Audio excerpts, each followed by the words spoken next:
आपके शहर की सबसे विश्वसनीय आवाज, हर सुबह पूरे विस्तार के साथ।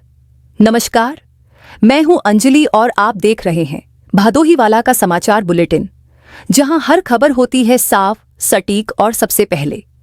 आगे बढ़ने से पहले अगर अभी तक आपने हमारे चैनल को सब्सक्राइब नहीं किया है तो कर लीजिए।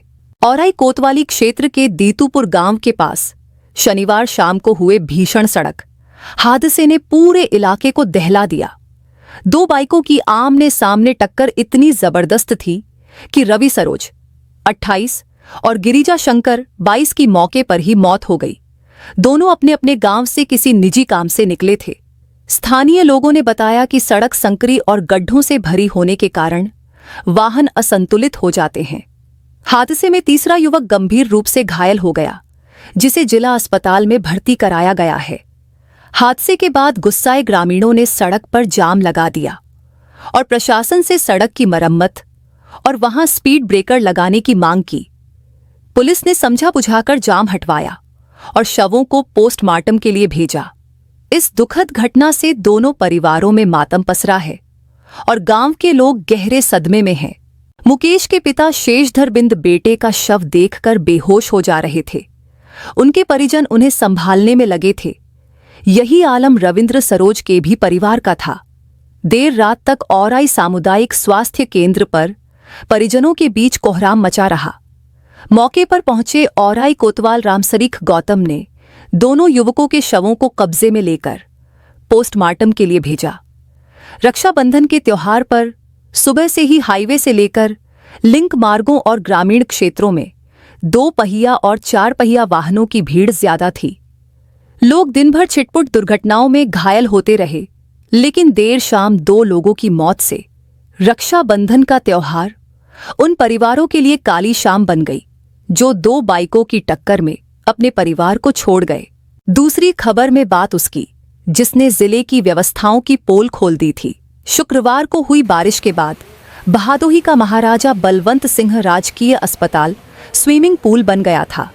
चारों ओर पानी भर गया था। ऐसा नज़ारा हो गया था जो मरीजों और स्टाफ दोनों के लिए बेहद मुश्किल भरा था। ओपीडी से लेकर इमरजेंसी वार्ड और दवा वितरण केंद्र तक पानी भर गया था। चारों तरफ गंदा और बदबूदार पानी होने से न सिर्फ इलाज ठप हो गया, बल्कि संक्रमण फैलने का भी खतरा बढ़ गया। शनिवार को जिला प्रशासन, नगर पालिका और अस्पताल प्रबंधन की संयुक्त कार्रवाई के बाद जलनिकासी की प्रक्रिया पूरी की गई। नगर पालिका की पंपिंग मशीनें लगातार कई घंटों तक चलाकर पानी बाहर निकाला गया। उसके बाद संक्रमण रोकथाम के लिए पूरे परिसर में चूना और ब्लीच का छिड़काव किया गया। अस्पताल के अधीक्षक डॉक्टर मनीष पांडेय ने बताया कि इस तरह की समस्या मानसून के हर सीजन में सामने आती है। इसे देखते हुए अस्पताल में स्थायी पंपिंग सिस्टम, सायरन मशीन और नालों की चौड़ाई बढ़ाने की योजना बनाई जा रही है। उन्होंने कहा कि अब ओपीडी का संचालन सामान्य रूप से शुरू हो चुका है और मरीजों को बेहतर सुविधाएं देने के लिए अतिरिक्त डॉक्टर और नर्सिंग स्टाफ भी तैनात किए गए हैं। स्वास्थ्य विभाग की एक और खबर पर नजर। भदोही जिले में स्वास्थ्य विभाग ने सभी 47 पंजीकृत अल्ट्रासाउंड सेंटर्स की जांच का आदेश दिया है। सीएमओ डॉ. आरपी वर्मा के निर्देश पर 3 सदस्यीय टीम बनाई गई है, जो यह देखेगी कि सभी केंद्र पीसीपीएनडीटी एक्ट के नियमों का पालन कर रहे हैं या नहीं। इस कानून के तहत भ्रूण लिंग परीक्षण पूरी तरह से प्रतिबंधित है। अगर किसी भी केंद्र पर लिंग परीक्षण करते पाया गया तो उसका लाइसेंस रद्द कर दिया जाएगा और कानूनी कार्रवाई की जाएगी। सीएमओ ने कहा कि यह जांच केवल कागजों तक सीमित नहीं रहेगी, बल्कि टीम मौके पर जाकर रजिस्टर मशीनों की सील और रिकॉर्ड की गहन जांच करेगी। साथ ही मरीजों से भी पूछताछ की जाएगी। उन्होंने चेतावनी दी कि कोई भी चिकित्सक या केंद्र मालिक इस मामले में ढिलाई न बरते, क्योंकि भ्रूण हत्या समाज के लिए एक गंभीर अपराध है। अब बाढ़ की ताज़ा स्थिति पर नजर। गंगा किनारे बसे गांवों में पिछले दिनों आए बाढ़ जैसे हालात से लोग अभी भी उबर नहीं पाए हैं। भले ही जलस्तर में गिरावट आई हो, लेकिन खेतों में जमा पानी और कटान से हुई तबाही ने किसानों की कमर तोड़ दी है। छछुआ और भुड़था गांव के लोगों का कहना है कि उनकी धान और सब्जी की फसल पूरी तरह बर्बाद हो गई है। कई परिवारों के घर पानी में डूबकर टूट गए हैं, जिससे उन्हें अस्थायी टेंट और स्कूलों में शरण लेनी पड़ी। प्रशासन की ओर से राहत सामग्री और पीने के पानी का वितरण किया जा रहा है, लेकिन लोग कहते हैं कि जब तक खेत सूख नहीं जाते और मिट्टी की भरपाई नहीं होती, तब तक उनका रोजगार वापस नहीं आ सकता।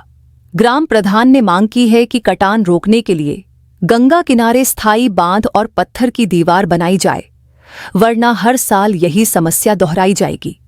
अब रुक करते हैं अगली खबर की नजर। भदोही जिले को मिर्जापुर से जोड़ने वाले लाला नगर गोपीनाथराज मार्ग की स्थिति दिन ब दिन बदतर होती जा रही है। खासकर गोपपुर भवानीपुर तिराहे पर तो हालात ऐसे हैं कि हल्की बारिश के बाद भी घुटनों तक पानी भर जाता है। पानी के साथ गड्ढे इतने खतरनाक हो गए हैं कि बाइक और साइकिल सवार आए दिन गिरकर चोटिल हो रहे हैं। स्थानीय निवासी विजय मिश्रा बताते हैं कि पिछले 3 साल से यह सड़क टूटी पड़ी है।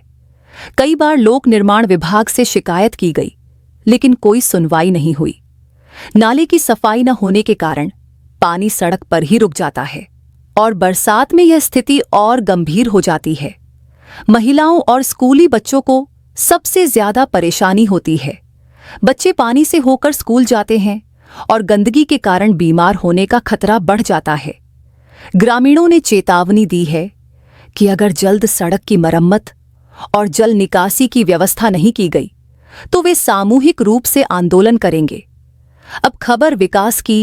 भदोही नगर पालिका में नगरोदया योजना के तहत तेजी से विकास कार्य शुरू हो गए हैं। पहली किस्त के रूप में 3 करोड़ रुपए जारी होने के बाद 5 ओपन जिम, आधुनिक बच्चों के पार्क, स्टडी सेंटर और घाटों के सौंदर्यीकरण का काम आरंभ हो चुका है। नगर पालिका अध्यक्ष अशोक श्रीवास्तव ने बताया कि कुल 6 करोड़ 24 लाख रुपए की परियोजनाओं में से यह सिर्फ पहला चरण है। ओपन जिम में अत्याधुनिक फिटनेस उपकरण होंगे, जिससे आम नागरिक बिना शुल्क के व्यायाम कर सकेंगे। बच्चों के पार्क में सुरक्षित और रंग बिरंगे खेल उपकरण लगाए जाएंगे, जबकि स्टडी सेंटर में इंटरनेट और ई-लाइब्रेरी की सुविधा होगी। घाटों पर साफ सफाई, बैठने की व्यवस्था और सोलर लाइट लगाई जाएगी ताकि शाम के समय भी लोग वहां आ सके। श्रीवास्तव ने कहा कि ये कार्य शहर की छवि बदल देंगे और नागरिकों को स्वास्थ्य, शिक्षा और मनोरंजन की बेहतर सुविधाएं मिलेंगी। तो इस तरह भदोही की आज की सभी बड़ी और अहम खबरें आपने सुनी। अस्पताल से लेकर सड़कों की मरम्मत, अल्ट्रासाउंड सेंटर्स की जांच से लेकर गंगा किनारे बाढ़ पीड़ितों की परेशानी और नगरोदया योजना के तहत विकास कार्य, साथ ही सड़क हादसे की दर्दनाक खबर। जनहित की खबरों पर आपकी नजर बनी रहे, क्योंकि जागरूक नागरिक ही बदलाव की असली ताकत होते हैं। अगले बुलेटिन में फिर मिलेंगे, तब तक के लिए नमस्कार।